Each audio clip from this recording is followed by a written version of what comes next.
দিদি, আমি সব বুঝতে পারছি রে, কিন্তু তুই কোনো চিন্তা করিস না দিদি।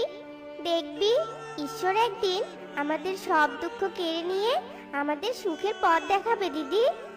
টুনটুন আর টুকি যখন এসব কথা বলছিল তখনই সেখানে অহংকারী ছোট বোন খুকি চলে আসে। হ্যাঁ রে দিদি, তোরা কি এখানে গল্প করছিস নাকি? এদিকে যে আমার অনেক খিদে পেয়েছে, সেদিকে কি তোদের কোনো খেয়াল আছে? হ্যাঁ, সেদিকে তো তোদের কারো কোনো খেয়ালই নেই দেখছি।